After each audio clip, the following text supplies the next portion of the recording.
Israel के ऊपर Hamas के आतंकवादियों ने जब हमला किया उसके बाद से दुनिया के देश दो हिस्सों में बटे हुए नजर आए।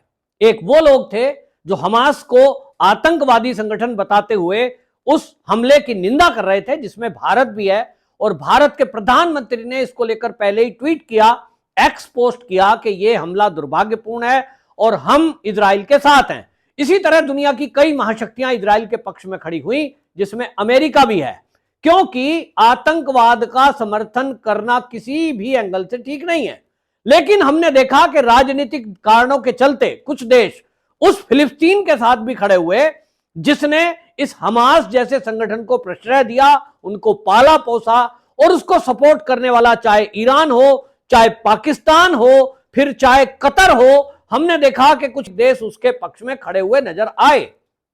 कतर हमास के पक्ष में खड़ा हो समझ में आता है, ईरान हमास के पक्ष में खड़ा हो समझ में आता है, पाकिस्तान हमास के पक्ष में खड़ा हो जाए तो समझ में आता है, क्योंकि उनका एक ही मजहब, एक ही पढ़ाई, एक ही उनका लक्ष्य है, और उस लक्ष्य के कारण वो हर उस देश को मिटाने की कसम खाते हैं, इच्छा रखते हैं जो को नहीं मानता। लेकिन दुर्भाग्य और आश्चर्य की बात यह है कि भारत के अंदर ऐसे बहुत सारे लोग हैं जो इस हमले का पक्ष ले रहे हैं, फिलिस्तीन के पक्ष में खड़े हैं, और अब जब इजराइल पलटवार कर रहा है, आतंकवादियों को नेस्तनाबूद करने के लिए ऑपरेशन चला रहा है, जिसमें अभी तक लगभग इजराइल ने भी अपने 2000 नागरिकों को खोया है, विभत्स हत्याकांड हुआ है, सोते हुए लोगों को मारा गया, बच्चों को जिंदा जला दिया गया, महिलाओं को साथ रेप हुए हैं। लेकिन उस इजराइल जो अपने इस नरसंहार का बदला ले रहा है, जब हमला होने लगा तो विक्टिम कार्ड खेलने के लिए यहां भारत के अंदर भी कुछ लोग खड़े हो गए, जिसमें कांग्रेस के कई नेता खड़े हुए, और कांग्रेस ने तो बाकायदा CWC ने एक प्रस्ताव पास करके फिलिस्तीन के पक्ष में अपनी सहमति जताई, जिस पर भारत सरकार जब एक स्टैंड ले चुकी है कि हम इस आतंकवादी हमले का विरोध करते हैं। UN तक में भी भारत ने जब युद्ध विराम के लिए वोटिंग की बात आई तो अपने आप को उससे दूर रखा। समझिए कि हमारे देश का एक निर्णय है, देश की सरकार एक निर्णय लेती है कि आतंकवाद के मुद्दे पर हम फिलिस्तीन के साथ नहीं हैं, हम हमास के साथ कतई नहीं हैं। लेकिन भारत के अंदर भारत के पलने वाले, आपके और मेरे टैक्स से पलने वाले लोग दिल्ली के जंतर मंतर पर जाकर प्रदर्शन करते हैं और कहते हैं कि हम फिलिस्तीन के साथ हैं, फिलिस्तीन का झंडा उठाते हैं। वैसी जैसे नेता खुलेआम मंच से फिलिस्तीन जिंदाबाद के नारे लगवाते हैं। केरल के अंदर बाकायदा हमास के आतंकवादियों का सरगना, जिसका नाम है खालिद मशाल, उस खालिद मशाल का लाइव वहां पर कांटेक्ट करके और बाकायदा पर्दे पर चलाया जाता है, भरी सभा में इस देश के अंदर हो रहा है कि वो हमास का आतंकवादी, उसका यहां संदेश प्रसारित किया जा रहा है एक भरी सभा में। और इसी के बाद केरल में एक के बाद एक धमाके होते हैं जिसमें कई लोग घायल हुए हैं। आखिरकार ये जो लोग हैं, ये दिल्ली के जंतर मंतर पर धरना प्रदर्शन करने वाले, आप देखो कैसे मीडिया के साथ कुछ दो महिलाएं गई, फिलिस्तीन का झंडा ले रखा है, और मीडिया उनसे बात कर रहा है कि जी आप तो शांतिपूर्वक तरीके से प्रदर्शन कर रही थी, आपको पुलिस ने क्यों अरेस्ट कर लिया? ये समझ में नहीं आता क्यों अरेस्ट कर लिया। फिलिस्तीन, भारत कभी भी उसके विरोध में नहीं है, लेकिन आतंकवाद के विरोध में है। इसी तरह से है जैसे पाकिस्तान से भारत की दूरी है, हमने एक राजनीतिक कारणों से व्यापारिक रिश्ते अभी रखे हुए हैं, लेकिन वहां का कोई भी आतंकवादी संगठन है, हम पाकिस्तान से बात नहीं करते हैं इसी बारे में कि भाई जब तक आप पाकिस्तानियों का, आतंकवादियों का सपोर्ट करेंगे तब तक हम किसी भी पाकिस्तान से किसी मुद्दे पर बात नहीं करने वाले हैं। कोई शांति वार्ता नहीं होगी। आप हमारे घर में घुस करके अशांति फैलाएंगे, बम विस्फोट करेंगे, आतंकवादी हमले करेंगे, तो भारत इस काम में सक्षम है कि वो घुस के मारेगा। लेकिन आप सोचिए कि हमास के आतंकवादी हमले पर, फिलिस्तीन के मुद्दे पर जब भारत की सरकार ने एक स्टैंड ले लिया कि हम इसमें विरोध में हैं, और UN, अगर आप UN बात कर रहा है कि भाई युद्ध विराम पर आप वोटिंग करें, वोटिंग से दूर रखा है, और भारत नहीं 41 देशों ने अपने आप को दूर रखा है। आपको बता दें इस यूएन में 14 देशों ने इसके विरोध में वोट किया है। यह बात अलग है कि यूएन ने फिर भी प्रस्ताव पास कर लिया, क्योंकि ज्यादातर लोगों को लगता है कि हमास के आतंकवादियों का सपोर्ट करने से आपको देशों की सपोर्ट मिलेगी। किन्हीं को वोटों की चिंता लगती है, और इसलिए भारत के अंदर चाहे ओवैसी हो, ओवैसी का तो फिर भी समझ में आता है, लेकिन शरद पवार एनसीपी के नेता वो कहते हैं भारत सरकार को अपनी नीति परिवर्तन कर देना चाहिए। इसका मतलब शरद पवार चाहते हैं कि भारत सरकार हमास के पक्ष में खड़ी हो जाए। इसी तरह प्रियंका गांधी वाड्रा वो एक्स पोस्ट लिखती हैं और वो कहती हैं कि किसी की आंख कोई तो दूसरा उसके बदले में आंख तो ये ठीक नहीं है, ऐसे तो दुनिया अंधी हो जाएगी। प्रियंका गांधी वाड्रा की दलील एक आश्चर्यजनक तरीके से है। वो हमास के बारे में एक शब्द नहीं लिखती, कोई कांग्रेसी हमास के बारे में एक शब्द नहीं बोलता, और आप धरना प्रदर्शन करेंगे इस देश में। आपको यह बता दूं कि आखिरकार ये चल क्या रहा है। ये मैंने भी अपनी आपको याद होगा, अभी कुछ ही घंटे पहले एक वीडियो डाली है मैंने, आप दा न्यूज पर जाकर उस वीडियो को देखेंगे तो आप पाएंगे कि ये मैंने जो कहा था ना कि ज्योतिषी कह रहे हैं कि अब भारत के विरुद्ध भी इस तरह का हमला होगा। ज्योतिषी कालगणना जो कह रही है वो जरूर ये कह रही है कि पाकिस्तान की तरफ से भारत के अंदर भी इसी तरह के हमले हो सकते हैं, जिसमें पाकिस्तान के साथ कई देशों के खड़े होने के चांस दिखाई दे रहे हैं। उनमें एक तो कतर ने कर ही दिया। कतर भारत को उकसा रहा है। कतर के भारत से रिश्ते जबकि इस कदर हैं कि हम वहां से बड़ी मात्रा में सीएनजी गैस मंगाते हैं, बड़ी मात्रा में हम खनिज पदार्थ मंगाते हैं, तेल का आयात करते हैं, और तो और हम वहां की सेना को ट्रेनिंग भी भारत देती है। बहुत ज्यादा भारत के लोग वहां जाकर नौकरी कर रहे हैं। और वो कतर पाकिस्तान के उकसाए पर क्या कर रहा है, भारत के 8 पूर्व नौसेना के जो अफसर हैं उनको वो मौत की सजा सुनाता है, उन पर जासूसी का आरोप लगाकर।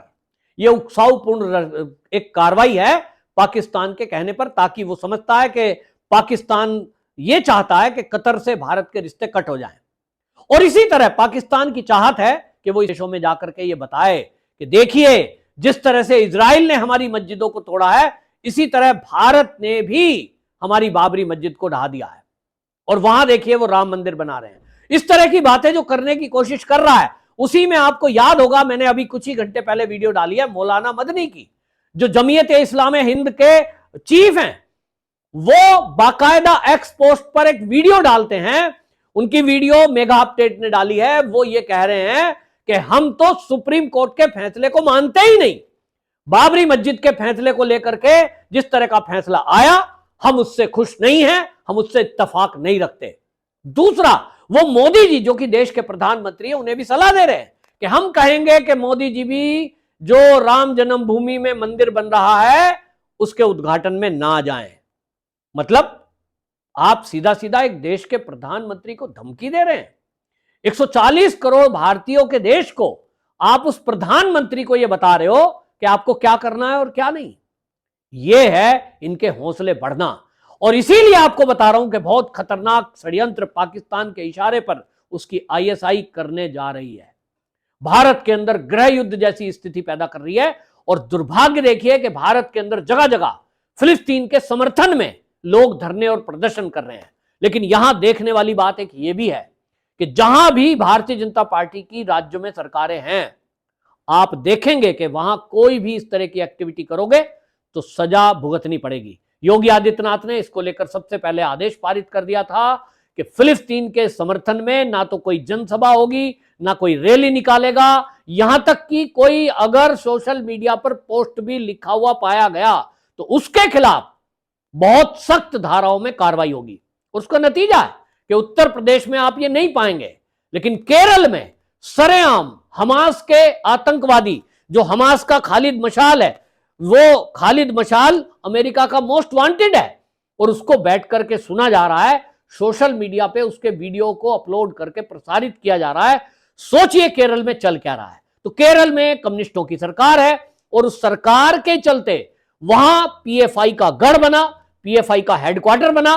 पीएफआई बैन भले ही हो गई है, मोदी सरकार ने पीएफआई को बैन कर दिया है। अगर केंद्र के अंदर मोदी सरकार ना आई होती तो पीएफआई का तो अपना एक एजेंडा था कि 2047 तक हमें इस भारत को इस्लामिक देश बनाना है। सोचिए अगर मोदी सरकार ना आई होती तो आज पीएफआई पूरे देश के अंदर दंगे कर रहा होता। वो तो एनआईए एक्टिव है, हमारी सुरक्षा एजेंसियां एक्टिव हैं, जिसके चलते एक एक उस आतंकवादी के समर्थक को पकड़ा जा रहा है, जो भारत विरोधी एक्टिविटी कर रहे हैं उनको पकड़ा जा रहा है, वरना तो ये क्या कर रहे होते। अब आप सोचिए, कुछ लोग कहते हैं कि साहब निर्दोष लोग मारे जा रहे हैं, इसलिए हम फिलिस्तीन के साथ में हैं।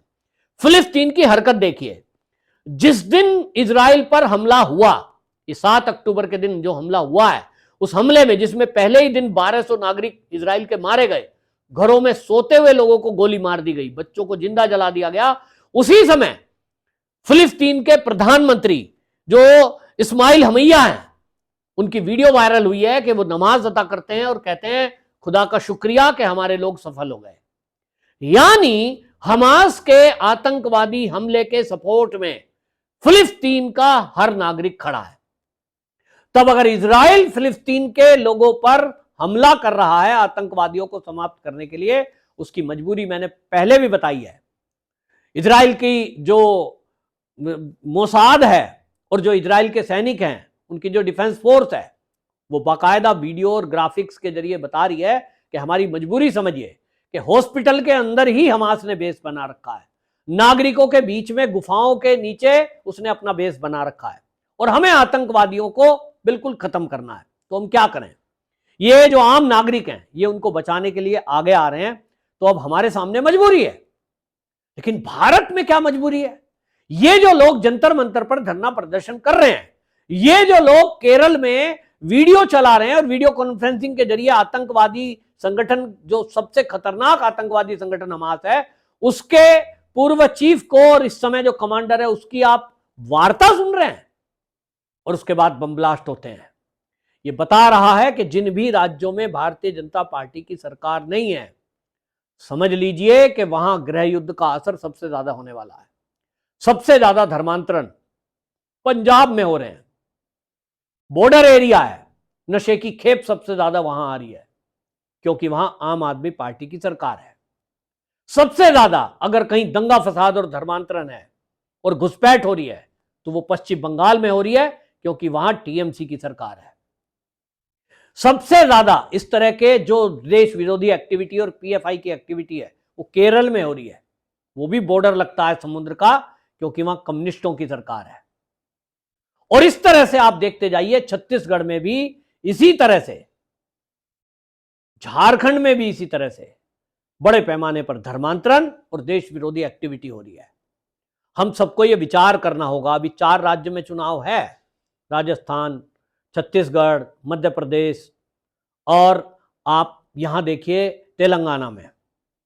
अब यह विचार करना होगा कि हम वोट डालते समय किसको चुन रहे हैं।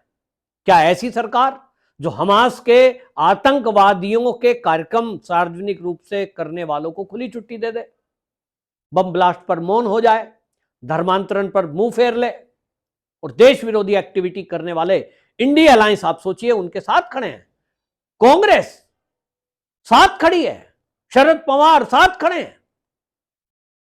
विचार करिए कि इस देश को एक गृह युद्ध में झोंकने की तैयारी और षड्यंत्र चल रहा है।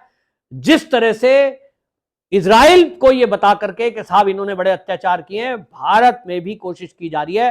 मौलाना मदनी जैसे लोगों को भड़काकर इस देश को गृह युद्ध में झोंकना चाहते हैं, जिसमें ये हमास के समर्थक आग में घी डालने का काम कर रहे हैं। इनके खिलाफ सख्त एक्शन होने की आवश्यकता है। लेकिन यह भी आप समझ लीजिए कि आपके चारों तरफ बड़ा खतरा मंडरा रहा है। एक तरफ पाकिस्तान दुनिया के कई इस्लामिक देशों से मिलकर हमास जैसा हमला भारत पर करने की ताक में बैठा है।